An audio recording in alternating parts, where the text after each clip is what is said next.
విజయవాడలో వినాయక చవితి సందర్భంగా ప్రత్యేక పూజల్లో పాల్గొన్నారు రాష్ట్ర ముఖ్యమంత్రి నారా చంద్రబాబు నాయుడు. వివరాల్లోకి వెళితే రాష్ట్ర ముఖ్యమంత్రి నారా చంద్రబాబు నాయుడు విజయవాడ కలెక్టరేట్లోని ఏర్పాటు చేసిన వినాయక చవితి పండుగ రోజున సందర్భంగా పూజా కార్యక్రమాల్లో పాల్గొన్నారు. రాష్ట్ర ముఖ్యమంత్రి నారా చంద్రబాబు నాయుడు వినాయకుని దర్శించుకుని ప్రత్యేక పూజలు చేశారు. ఇటీవలే విజయవాడ వరద నీటి ఘటనలో ప్రజలకు ఎటువంటి ఇబ్బందులు కలగకుండా ప్రజలు నిండు నూరేళ్లు ఆయురారోగ్యాలతో సుఖ సంతోషాలతో ఉండాలని, రాబోయే రోజుల్లో వినాయక స్వామి శుభ ఆశీస్సులు ప్రజలకు కలగాలని కోరుకుంటూ రాష్ట్ర ముఖ్యమంత్రి నారా చంద్రబాబు నాయుడు పూజలు చేశారు. ఈ పూజా కార్యక్రమంలో జిల్లా కలెక్టర్ సృజన, మంత్రులు, ఎమ్మెల్యేలు పాల్గొన్నారు.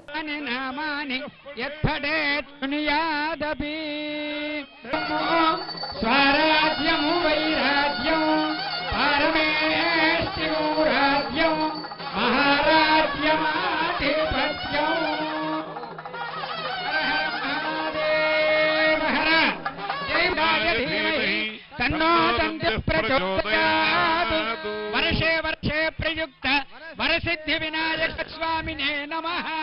वेदोक्त सुवर्ण दिव्य शतमेनमेव शतात्मानं भवति, शतमनन्तं भवति, शतमैश्वर्यं भवति, शतमिति शतं दीर्घमायुः।